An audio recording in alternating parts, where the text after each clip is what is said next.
Assalamualaikum warahmatullahi wabarakatuh. Teman-teman sekalian, perkenalkan, saya Ahmad Raffiani Kaputra dengan NPM 24312121 dari kelas Informatika 24FX. Kali ini akan sedikit memberikan penjelasan atau menjabarkan suatu peristiwa yang sangat bermakna bagi kita para umat muslim di seluruh dunia, yaitu peristiwa nuzul Quran atau diturunkannya wahyu pertama dari Allah Subhanahu wa taala kepada nabi kita Nabi Muhammad SAW. Tanpa memperlambat waktu, untuk mempersingkat waktu juga, mari kita mulai. Yang pertama sendiri adalah definisi dari nuzul Quran atau pemberian wahyu pertama. Nuzul Quran terdiri dari gabungan dua kata, yaitu nuzul dan Al-Quran. Penggunaan kata nuzul ini adalah istilah untuk turunnya Al-Quran. Dengan kata lain, dapat kita maknakan bahwa nuzul Quran berarti tentang penyampaian informasi kepada Nabi Muhammad SAW dari Allah Subhanahu wa taala melalui perantaranya, yaitu malaikat Jibril alaihi wasallam. Dan ada juga yang menyebutkan bahwa nuzul Quran berasal dari kata nazala yunazulu tanzilan, yang memiliki arti turun secara berangsur-angsur.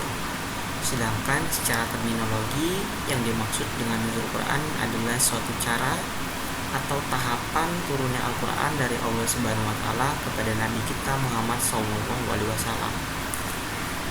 Bagian kedua yaitu tentang proses dan sejarah nuzul Quran itu sendiri. Peristiwa nuzul Quran terjadi pada malam 17 Ramadan berlokasi di Gua Hira, kurang lebih 50 meter dari kota Mekah. Peristiwa ini terjadi pada saat Nabi Muhammad sedang menyendiri atau merenung untuk beribadah. Lalu malaikat Jibril datang kepada Nabi Muhammad menyampaikan wahyu pertama berupa 5 ayat dari surat Al-Alaq. Jibril seraya berkata kepada Nabi Muhammad, yaitu Iqra atau baca. Nabi yang tidak bisa membaca menjawab, Man ana biqori, atau aku tidak bisa membaca. Lalu Jibril memeluk beliau erat, lalu melepaskannya seraya kembali berkata Iqra. Dan aktivitas atau kejadian ini berulang hingga 3 kali. Setelah itu barulah Jibril menyampaikan wahyu pertamanya, yaitu surat Al-Alaq. Setelah kejadian di Gua Hira tersebut, Rasulullah kembali ke rumah dalam kondisi yang sangat gelisah, langsung menemui istrinya, yaitu Khadijah binti Khuwailid. Saya berkata, selimuti aku.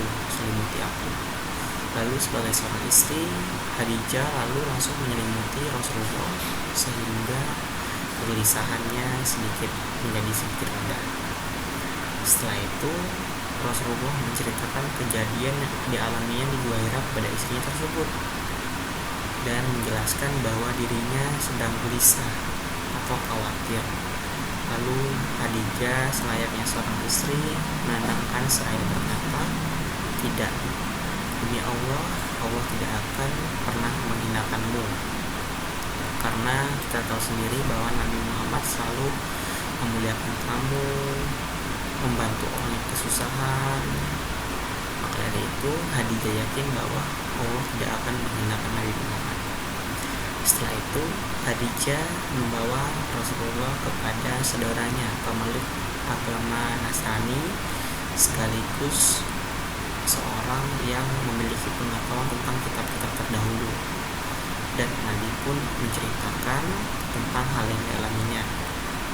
Lalu saudaranya, yaitu Waraqah bin Naufal, saudara Khadijah, berkata, itu adalah Namus, malaikat pembawa wahyu yang pernah datang kepada Musa atau Nabi Musa.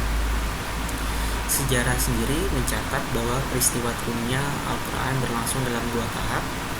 Pertama, Al-Quran turun dulu ke Lauhul Mahfuz, di mana tempat segala ketetapan Allah tercatat. Baitul Izzah di langit dunia sekaligus. Kedua, Al-Quran diturunkan kepada Nabi Muhammad melalui perantaranya, yaitu malaikat Jibril alaihi wasallam.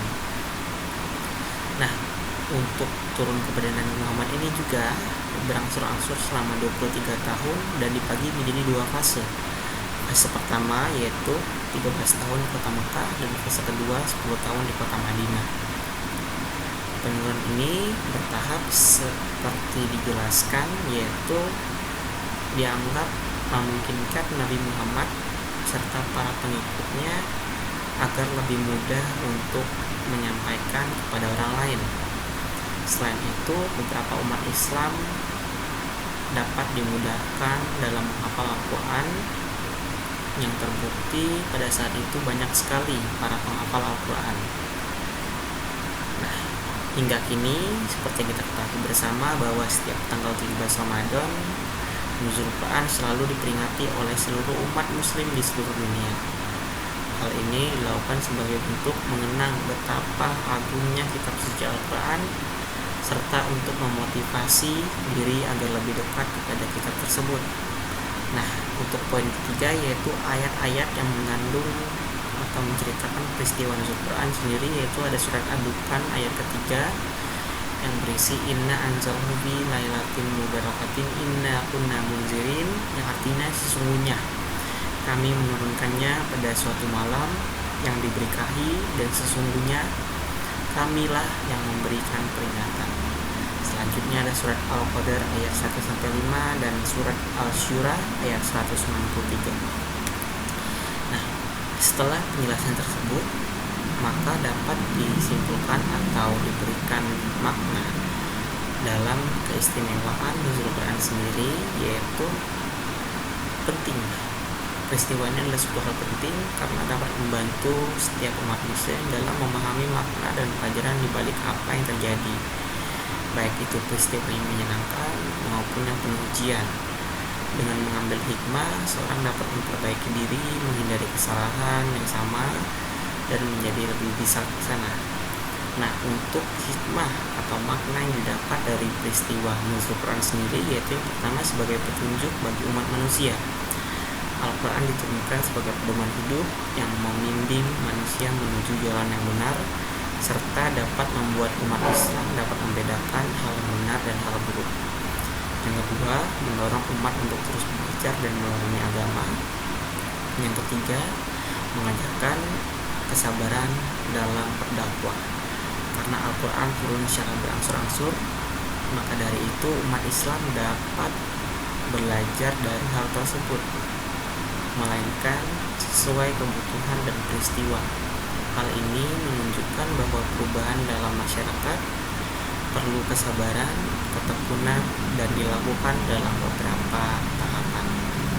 Oke teman-teman sekalian, mungkin seperti itu saja penjelasan dari saya untuk peristiwa nuzul Quran berdasarkan blog yang saya buat. Saya harap teman-teman mengerti apa yang saya sampaikan. Terima kasih atas pengertiannya dan perhatiannya. Saya ucapkan wabillahi taufiq wal hidayah. Wassalamualaikum warahmatullahi wabarakatuh.